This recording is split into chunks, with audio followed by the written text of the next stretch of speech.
बच्चों कक्षा 12 बही खाता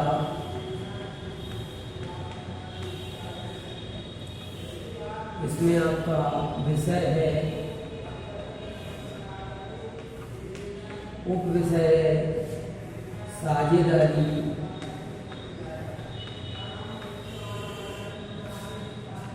भाग 1 यानी सामान्य साझेदारी।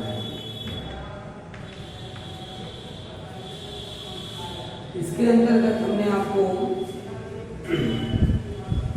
साझेदारी का अर्थ, साझेदारी के प्रकार और साझेदारी में की साझेदारी संलेख का अर्थ, साझेदारी संलेख में बातें और साझेदारी में बनाए जाने वाले खाते। इसमें आपको पहला साझेदारी में बनाए जाने वाले खाते।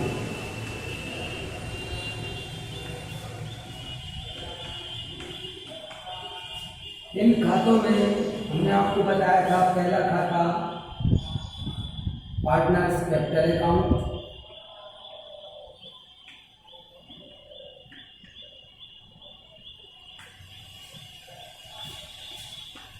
दूसरा बताया था पार्टनर्स लोन अकाउंट और तीसरा बताया था पार्टनर्स बैंक्स।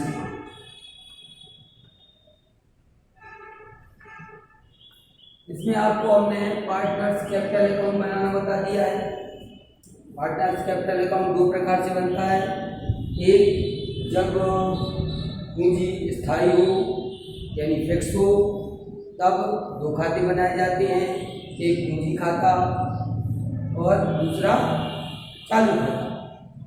और यदि जब पूंजी अस्थायी होती है तब केवल एक ही खाता बनता है, वो है साझेदार का पूंजी खाता और उसी में सारे लेखे किए जाते हैं। अब दूसरा खाता बताना है आज आपको पार्टनर्स लोन अकाउंट।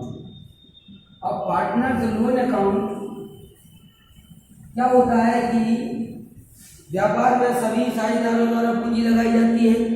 जब सभी साझेदार व्यापार में पूंजी लगाते हैं और जब व्यापार की प्रगति होती है तो व्यापार में पूंजी की कमी आ जाती है। व्यापार का विस्तार होगा तो अधिक पूंजी की आवश्यकता होगी। वो अधिक पूंजी की पूर्ति करने के लिए साझेदार अतिरिक्त पूंजी व्यापार में देते हैं, इसे कहते हैं एडिशनल कैपिटल। और कभी कभी अतिरिक्त पूंजी न दे करके वो फर्म को अपने ओर से ऋण दे देते हैं, लोन दे देते हैं, जिससे कि व्यापार में नगद की कमी की पूर्ति हो जाती है और इस नगद पर उनको ब्याज मिलता है। अगरचे ब्याज निर्धारित है कि 10% दिया जाएगा, 9% दिया जाएगा, 8% दिया जाएगा, तो उसी हिसाब से दिया जाता है।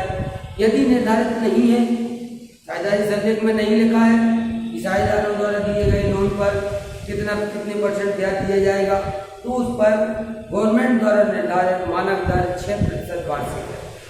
6% वार्षिक की दर से ब्याज दिया जाता है और ये ब्याज साझेदार को नगद दे दिया जाता है या फिर उसके पूंजी खाते में ट्रांसफर कर दिया जाता है या लोन खाते में ट्रांसफर करके उसको भुगतान कर दिया जाता है। अब ये पार्टनर्स लोन अकाउंट बनता किस तरीके से है? यह है partners loan account. Partners loan account date वही आएगी नीचे, एज ऑन किस तारीख को बनाना है और इसके भी जिस तरह सभी खाते होते हैं उसी प्रकार इसके भी दो भाग होते हैं।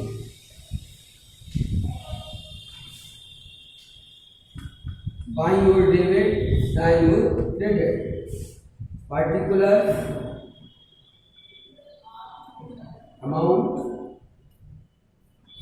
Particulars amount. अब इसमें यदि कोई साझेदार ऋण देता है फर्म को तो उसे यहाँ पर लिखा जाता है बाई पार्टनर्स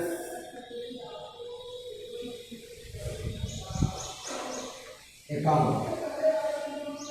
ए ने दिया, बी ने दिया, सी ने दिया, जिसने भी दिया है उसके नाम से यहाँ पर लिखा जाएगा।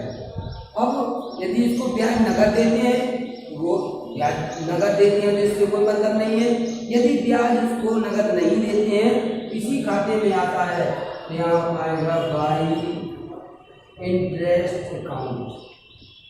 ये इंटरेस्ट इसी में जुड़ जाएगा और अंत में जब वर्ष के अंत में अंतिम खाते तैयार होते हैं तो इसका हम टोटल करते हैं। जिस तरफ का टोटल ज़्यादा होता है वो लिख करके, जिस तरफ कम होता है वहाँ लिखते हैं टू बैलेंस शीट। ये बैलेंस हम निकालेंगे। इस प्रकार से पार्टनर्स लोन अकाउंट बनाए। और यदि इसको हम चुका देते हैं, भाई जगह हम इसको कुछ चुकाते हैं तो यहाँ लिखेंगे टू कैश ऑब्लिक बैंक। जितना हमने उसको चुका दिया है वो यहाँ पर लिख देते हैं, बाकी बैलेंस निकाल देते हैं। ये तो हुआ आपका पार्टनर्स लोन अकाउंट। इसके बाद आता है partners drawing account. Partners loan account के बाद आता है partners drawing account.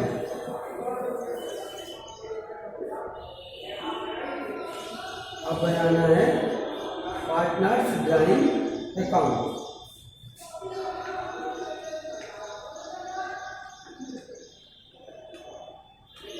Partners drawing account ये भी एज ऑन किस तारीख को बना रहे हैं। इसी में भी उस प्रकार से ही दो भाग होते हैं, debit credit, particular amount particular. यहाँ डेट का कॉलम भी होता है, अगर डेट दी हो तो डेट का कॉलम भी बना देते हैं। Date particulars amount, date particulars amount. अब जब पार्टनर्स को ज्वाइन करते हैं ये, तो उनके खाते यहाँ पर इसके डेबिट में लिखा जाता है टू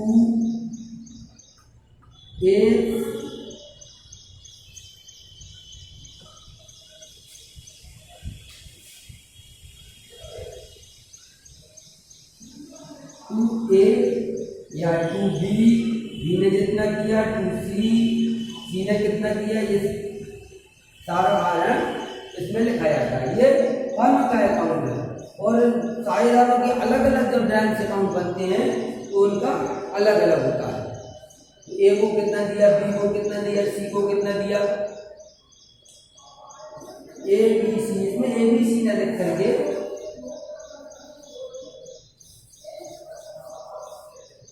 हम यहाँ पर लिख देते हैं पार्टनर्स ड्राइंग अकाउंट में थी to A to B to C. इन्होंने कितना कितना आहरण किया है और इसका इनका जितना भी ये योग होता है, यदि इनको आहरण पर ब्याज लगा है, यहाँ लगाएंगे to interest on drawings of A, to interest on drawings of B.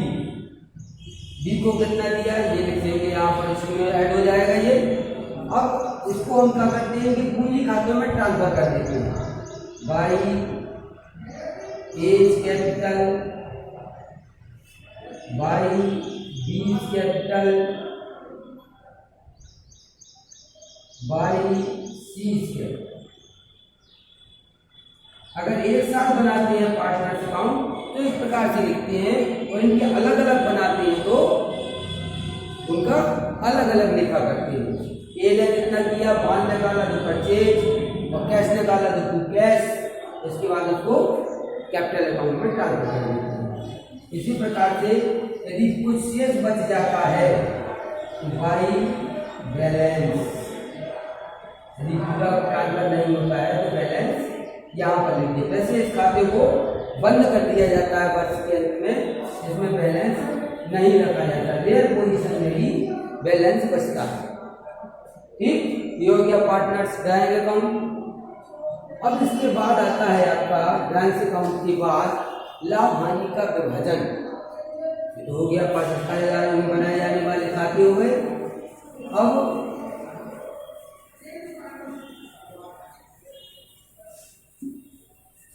साझेदारों को लाभ हानि का विभाजन, लाभ हानि का बंटवारा या विभाजन,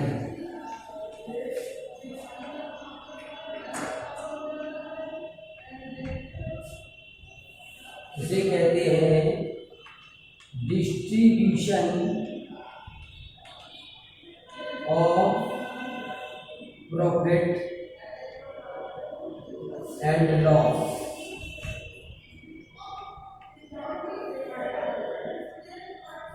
साझेदारों को फर्म से जो लाभ होता है या जो हानियां होती हैं, यदि लाभ हुआ है तो सारे खर्चों काटने के बाद जो लाभ बचता है उस लाभ को उनमें आपस में बांट दिया जाता है। तो वो किस हिसाब से बांटा जाता है? वो होता है रेशियो, अनुपात, एक अनुपात होता है रेशियो, उस रेशियो में इनको ये लाभ हानि बांटा जाता है।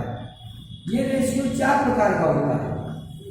नंबर 1 साधारण भिन्न में,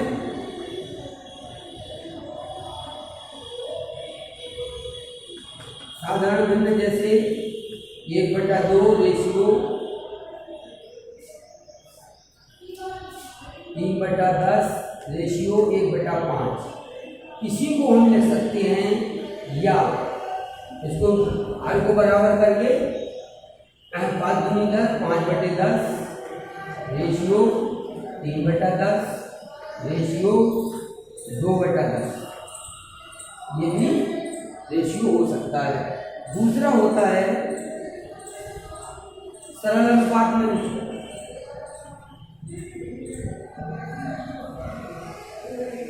सरल अनुपात कहलाता है जैसे 5:3:2 या 3:2:1, ये होता है। तीसरा होता है प्रतिशत में, प्रतिशत में जैसे ए को 30%, बी को 40%, सी को 40%, इस प्रकार से हम प्रतिशत में भी बांट सकते हैं। चौथा होता है मुद्रा अनुपात।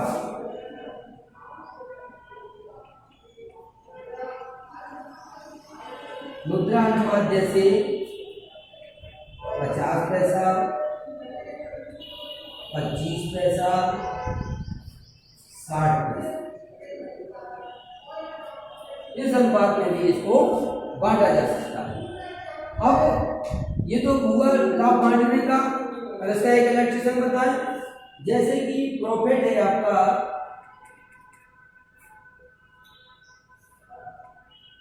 एग्जाम्पल, प्रॉफिट है आपका 10,000 और उसको हमें इस अनुपात में बांटना है 5/10 3/10 2/10। तो क्या करेंगे, यहां लिखेंगे distribution of profit among A, B and C। तो A को कितना देंगे 10,000 गुणे 3/10, 0 से 0 कट गया 3,000। B को कितना देंगे 10,000 गुणे तो ये आएगा 5/10 यानी 5000। इसका आएगा 3/10 यानी 3000। और इसका आएगा 10,000 गुणे 2/10 यानी 2000। टोटल का पूरा 10,000। इस प्रकार से हम इस लाभ को इनको बांट देंगे। हानि होती है तो इसी प्रकार से बांटेंगे, लाभ हुआ है तो वो इसी प्रकार से बांटेंगे। ठीक है ना। अब इसमें लाभ बांटने के लिए लाभ हानि कैसे निकालते हैं? जो हमने लाभ व्यापार से निकला शुद्ध लाभ, उसमें से कुछ पार्टनर्स के खर्चे होते हैं, उनको घटाने के बाद जो लाभानी खाता बनता है उससे जो लाभ निकलता है वो लाभानी नियोजन खाते में जाता है। तो दो खाते बनाए जाते हैं, प्रॉफिट एंड लॉस अकाउंट, दूसरा profit and loss appropriation account. तो एप्रोप्रिएशन का मतलब नियोजन। जो शुद्ध लाभ लाभानी खाते से निकला है उसे हमें पार्टनर्स में किस प्रकार से बांटना है, किस प्रकार से हमने बांटा है, ये लाभानी नियोजन खाता बताता है।